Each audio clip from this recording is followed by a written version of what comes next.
Yung Bahrain naman tayo ngayon, kapatid, ha. Bahrain airspace, tingnan natin yung mga departure. Ayun, may schedule flight nga talaga.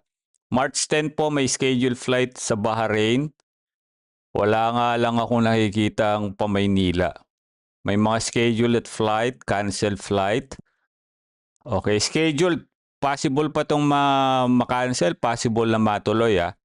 Pag sinabi nating scheduled, posibleng ma-cancel, posibleng matuloy. For tomorrow naman, sa Bahrain pa rin tayo, March 11, araw ng Miyerkules, tomorrow.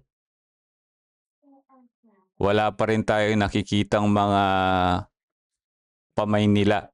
Mostly GCC ito. Yan.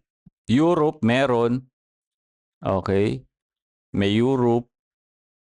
Pero mostly po, ang mga nakikita natin as of now sa Bahrain po ay mga pa Saudi Arabia. May Doha, Qatar, cancel naman. O March 12, damam pa rin tayo, no? Ayo, may Maynila, March 12, oh. Akalain mo nga naman, ano? March 12 po, may Maynila po. Siguro ito na yung repatriation. Hopefully.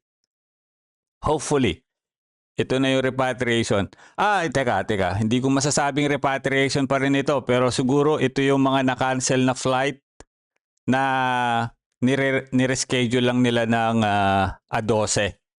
Okay? Hindi natin masasabing ito po ay repatriation pa rin na sagot ng gobyerno yung pamasahe, ha? Most likely, itong mga ito ay may mga ticket na na-rescheduled lang ng March 12. As you can see po, ha? Ngayon, tatawagin lamang ito na repatriation ng pamahalaan natin pag ito po ay nabigyan ng datong. Alam niyo naman ang government, na-explain ko na po yan, ano?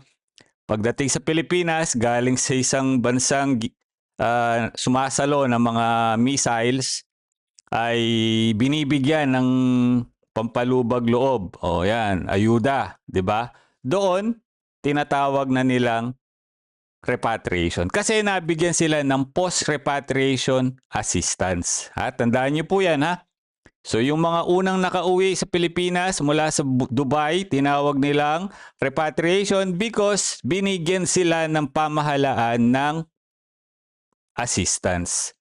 Whether financial assistance, whether psychosocial assistance, livelihood assistance, and so on and so forth. Medical assistance, whatsoever.